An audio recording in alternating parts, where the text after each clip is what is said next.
हर हर महादेव। महाकुंभ 2025 में अब latest position जो है, माघी पूर्णिमा स्नान बीतने के बाद 15-16 फरवरी से लेकर महाशिवरात्रि तक अब महाकुंभ के लेटेस्ट करंट हालात क्या है, भीड़ की स्थिति क्या है, कितने क्राउड्स हैं, गाड़ियों की पोजीशन क्या है। बनारस, कानपुर, लखनऊ, रीवा, दिल्ली साइड से अगर हम अपनी गाड़ी लेकर आ रहे हैं महाकुंभ प्रयागराज में, तो अब लेटेस्ट पोजीशन क्या है, मेले के पास तक आ पा रही हैं या शहर में किस जगह तक आने दिया जा रहा है, क्या ऐसे चांसेस है कि डायरेक्टली घाट तक आने दिया जा रहा है। प्रयागराज के सभी 9 रेलवे स्टेशन की क्या पोजीशन है, वहां पर भीड़ के क्या हालात हैं और ट्रेन कैसे काम कर रही हैं। कन्वेंस या साधन की अवेलेबिलिटी कैसी है, यदि हम एयरपोर्ट पे आ रहे हैं, बसेस से आ रहे हैं या ट्रेन से आ रहे हैं, तो क्या साधन मिल रहे हैं, कन्वेंस अवेलेबल हो रहे हैं। फिर सबसे बड़ा सवाल पैदल चलने को लेकर है, यदि फैमिलीज आ रही हैं, घर में बड़े हैं, बुजुर्ग हैं, एल्डर्स हैं, पेरेंट्स हैं, छोटे छोटे बच्चे हैं, या वो जो चलने में सामर्थ्य नहीं है, विकलांग है, तो क्या वो कम या बिना पैदल चले भी घाट तक पहुंच के स्नान कर सकते हैं महाकुंभ में। ट्रैफिक रेस्ट्रिक्शंस की लेटेस्ट पोजीशन क्या है और नाव या बोट चल रही है या नहीं, और विशेष मंदिर जैसे अक्षयवट मंदिर है, बड़े हनुमान जी का मंदिर है, क्या वो खुल गए हैं, दर्शन कर सकते हैं। तो दोस्तों, आपसे मिले ढेर सारे सवाल और फीडबैक के बाद हमने ये जानकारियां, इन्फॉर्मेशन कंपाइल की हैं और इस वीडियो में आपके साथ शेयर करने जा रहे हैं। स्वागत है महाकुंभ स्पेशल सीरीज के एक और बहुत ही इन्फॉर्मेटिव वीडियो में, और आप देख रहे हैं चैनल हैप्पी लाइफ राजीव। तो दोस्तों, पिछले दिनों माघी पूर्णिमा का जो विशेष स्नान था, जब बहुत ज़्यादा संख्या में श्रद्धालु आए प्रयागराज महाकुंभ में पवित्र स्नान करने के लिए, तो बहुत ज़्यादा भीड़ हुई, जिसकी वजह से कई जगहों पे बड़े लेवल की बैरिकेडिंग, ट्रैफिक रेस्ट्रिक्शंस, बहुत लंबे लंबे बड़े ट्रैफिक जैम्स की खबरें भी आई जो सही भी थी। लेकिन अब 14, 15, 16 फरवरी ऑनवर्ड्स भीड़ में कमी आई है। जी, भीड़ तो अंत तक रहने ही वाली है। ऐसा नहीं बोल सकते कि भीड़ एकदम ही कम हो गई है, गायब हो गई है। जी नहीं, ये महाकुंभ है, अभी भी चल रहा है, लेकिन तब के मुकाबले अब स्थिति ये है कि भीड़ काफी हद तक नॉर्मलाइज हुई है। जी हाँ, और उसका कारण ये है कि बहुत हद तक जो कल्पवासी हैं, जो पिछले करीब 1-1.25 महीने से कल्पवास कर रहे थे महाकुंभ में, वो अब वापस लौटना आरंभ हो गए हैं और काफी हद तक तो चले भी गए हैं। उसके अलावा बहुत से पंडाल हैं, साधु संतों के अखाड़े हैं जो जा चुके हैं, कई शिविर हैं जो खाली हुए हैं, और यही कारण है कि भीड़ जो है पहले के मुकाबले काफी नॉर्मल है।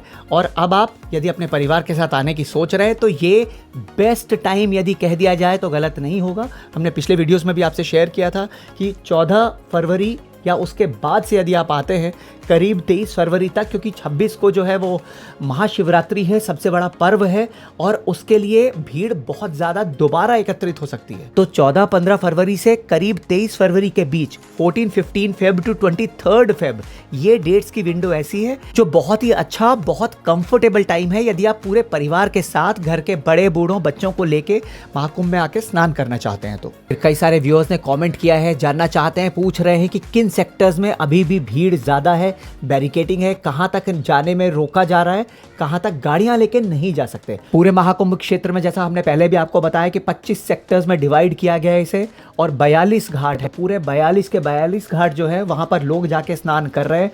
जो दूर दराज के घाट हैं वहां पर भीड़ कम है, लेकिन अभी भी जो संगम है, त्रिवेणी संगम के आसपास के सेक्टर्स हैं, स्पेशली 1, 2, 3, 4, इन सेक्टर्स को आप ये समझ लीजिए कि वहां तक गाड़ी तो ले जाना दूर की बात है। वहां पर यदि आप थोड़ा सा पैदल चल के भी जाते हैं तो संभल के जाएं, क्योंकि वहां पर ही भीड़ अभी भी है, बैरिकेडिंग भी है। तो भीड़ को कंट्रोल करने के मद्देनजर और किसी तरह की ज्यादा दिक्कतें श्रद्धालुओं को, ट्रैवलर्स को, यात्रियों को ना हो जाए अब इन आने वाले दिनों में महाशिवरात्रि तक, तो उसे ध्यान में रखते हुए प्रशासन ने अपनी तरफ से जो भी डाइवर्जन्स या बैरिकेडिंग की है, तो हमें उसको फॉलो करना है, उसका सम्मान पालन करते हुए आराम से पैदल चल के, जितना भी डिस्टेंस होता है पैदल चल के जाना है, संभल के, और अपने परिवार का स्नान संपूर्ण करके वापस लौटाना है। तो गाड़ियों की पार्किंग के विषय में बहुत से लोग जानना चाहते हैं कि लेटेस्ट गाड़ियों की पार्किंग की पोजीशन क्या है। क्या अब 14-15 फरवरी या उसके बाद में गाड़ियां शहर के अंदर आ पा रही हैं, क्योंकि पहले तो बाहर ही रोकी जा रही थी और 10-12 किलोमीटर, 15 किलोमीटर तक पैदल चलना पड़ रहा था बहुत से श्रद्धालुओं को। तो अब गाड़ियों की और पार्किंग की लेटेस्ट पोजीशन क्या है। देखिए, सबसे पहले सीधी बात हम सबको समझने की ये है कि गाड़ियों को शहर के बाहर रोका क्यों जा रहा था, क्योंकि भीड़ बहुत ज्यादा थी, जिसकी अपेक्षा नहीं थी, उससे काफी ज्यादा भीड़ थी, और गाड़ियों के चलने की जगह नहीं थी शहर में। यही कारण था कि उन्हें बाहर रोका जा रहा था। अब वर्तमान में लेटेस्ट पोजीशन ये है, और खुशखबरी की भी बात है कि भीड़ जैसे जैसे नॉर्मल हो गई है, और इतनी नॉर्मल हो गई है कि जी हाँ, गाड़ियों को थोड़ा थोड़ा रुकावट के साथ, लेकिन शहर के अंदर तक आराम से आने दिया जा रहा है। और शहर में अलग अलग जगहों पे महाकुंभ एरिया के एकदम पास और कुछ सेक्टर्स में तो अंदर तक, घाट तक भी गाड़ियां जा रही हैं। तो डेजिग्नेटेड जो निर्धारित पार्किंग स्पेसेस बनाए गए हैं, हमें पूरी तरह से उन नियमों को फॉलो करके, उनका पालन करके वहीं पे जाके गाड़ी लगानी है और इधर उधर कहीं पे भी पार्क नहीं कर देना है। यदि क्राउड मैनेजमेंट के लिए गवर्नमेंट ने, प्रशासन ने, अथॉरिटीज ने कुछ नियमों को रिलैक्स किया है तो वो हमारी आपकी सुविधा के लिए किया है।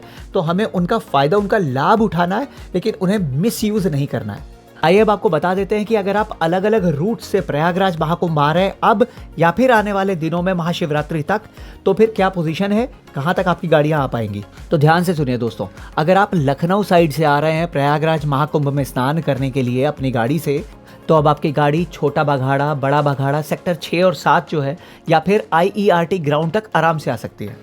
यदि आप बनारस की तरफ से आ रहे हैं तो पहले जब बहुत ज़्यादा भीड़ थी, रेस्ट्रिक्शंस थे, तब आपकी गाड़ियों को हवसा मोड़ के पास कान्हा मोटर पार्किंग तक रोका जा रहा था। लेकिन अब चूंकि भीड़ थोड़ी कंट्रोल हुई है, थोड़ी नॉर्मल हुई है पहले के मुकाबले, तो अब शहर के अंदर तक, अंधावा तक आपकी गाड़ियां आ पा रही हैं। और यदि ऐसा हुआ आने वाले दिनों में कि भीड़ थोड़ी और ज़्यादा कम हो गई, तो फिर सेक्टर 16 या 18 तक आपकी गाड़ियां जा पाएंगी। वहाँ से आराम से कुछ किलोमीटर ही, आपको 1.5-2 किलोमीटर पैदल चलना पड़ेगा निकटवर्ती जो नियरेस्ट घाट है वहाँ तक, और वहाँ पे जाके आप स्नान कर सकेंगे। इसके बाद यदि आप कानपुर साइड से आ रहे हैं प्रयागराज महाकुंभ में अब या आने वाले दिनों में स्नान करने के लिए, तो पहले स्थिति ये थी बहुत ज़्यादा भीड़ के समय पे कि बेला कछार के पास या फाफामऊ के पास आपकी गाड़ियों को रोका जा रहा था। लेकिन अब सीधे सेक्टर 6 के पास छोटा बघाड़ा, बड़ा बघाड़ा, IERT ग्राउंड तक आपकी गाड़ियां आ रही है, जहां पे एकदम नज़दीक, बहुत ही पास में है विख्यात नाग वासुकी मंदिर। तो उसके एकदम पास तक आप अपनी गाड़ी लाके पार्क कर सकते हैं। और सबसे नियरेस्ट है दशाश्वमेध घाट, एकदम ही करीब है। या तो आप वहां पे स्नान कर लें, या फिर यदि आप त्रिवेणी संगम तक जाना चाहते हैं तो आराम से 2-2.5 किलोमीटर का ही वॉक करना पड़ेगा और आप त्रिवेणी संगम तक पहुंच जाएंगे और वहां पे आप अपने परिवार के साथ में स्नान कर सकते हैं। अच्छा, यदि आप रीवा की तरफ से आ रहे हैं, रीवा साइड से आ रहे हैं और जानना चाह रहे हैं कि कहां तक आपकी गाड़ी को अलाउ किया जाएगा, तो पहले शहर के बाहर जो रोका जा रहा था, तो अब सीधे शहर के अंदर लेप्रसी चौराहे तक आपकी गाड़ी को आने दिया जा रहा है। तो वहाँ पर जो पार्किंग होगी वहाँ पर आप गाड़ी लगा दें और इत्मीनान से जाके स्नान कर सकते हैं। फिर बहुत से लोग जानना चाहते हैं रेलवे स्टेशंस के बारे में कि वहाँ की क्या पोजीशन है, क्या स्थिति है, कितनी भीड़ है। तो आपको बता दें दोस्तों कि रेलवे स्टेशन सुचारू रूप से काम कर रहे हैं, ट्रेनों की आवाजाही हो रही है रेगुलरली। अगर आपकी रिजर्वेशन है, कंफर्म सीट है, तो आपको किसी भी प्रकार की कोई दिक्कत नहीं होगी, बल्कि वन वे एंट्री और एग्जिट के लिए अलग अलग रास्ते बने हुए हैं सभी स्टेशंस पे। और यहाँ तक कि जो AC कंपार्टमेंट्स हैं और जो रिजर्व कोचेस हैं, तो उनके लिए, और जनरल कोच के जो यात्री हैं उनकी लाइंस भी अलग अलग की गई हैं, ताकि उन्हें अपने डब्बे तक पहुँचने में, अपने कोच तक पहुँचने में किसी प्रकार की दिक्कत ना हो और मिक्सअप ना हो जाए। डेफिनेटली बहुत ज़्यादा भीड़ के दिनों में, पिछले दिनों में हमने देखा, स्पेशली अमृत स्नान विशेष या शाही स्नान की तिथियों में देखा कि बहुत ज़्यादा ही जब भीड़ हो गई थी तो काफ़ी कन्फ्यूजन की स्थिति थी। इधर से उधर लोग काफ़ी चले गए थे और रिजर्वेशन के बावजूद पिछले दिनों में ऐसे भी पता चला कि लोगों को दिक्कतों का सामना करना पड़ा। लेकिन अब ऐसी स्थिति नहीं है। अब और आने वाले दिनों में प्रयागराज महाकुंभ के लिए आप अपने शहर से ट्रेन लेकर आराम से आ सकते हैं। फिर साधन या कन्वेंस के बारे में लोग जानना चाहते हैं, बहुत से लोग, कि अलग अलग रेलवे स्टेशन से बसेस जहां ड्रॉप कर रही हैं, एयरपोर्ट से वहां से कन्वेंस मिल रहे हैं, साधन मिल रहे हैं या नहीं। तो सभी रेलवे स्टेशन से और जहां पे बसेस ड्रॉप कर रही हैं और एयरपोर्ट से, तो रेलवे स्टेशन से आपको रिक्शा, ई-रिक्शा, शटल बसेस की सुविधाएं मिल रही है अलग अलग जगह तक जाने के लिए। बसेस, वॉल्वो बसेस जहां पे भी ड्रॉप कर रही हैं, उन जगहों से शहर के अंदर तक आने के लिए अलग अलग जगहों के लिए आपको बाइक्स हैं, रिक्शा है, ई-रिक्शा है, शटल बसेस भी हैं। और एयरपोर्ट पे यदि आप लैंड करते हैं प्रयागराज के, तो वहाँ से भी आपको शटल बस और टैक्सी कैब्स उपलब्ध हो रही हैं प्रयागराज के अंदर घाट के एकदम नज़दीक तक आने के लिए।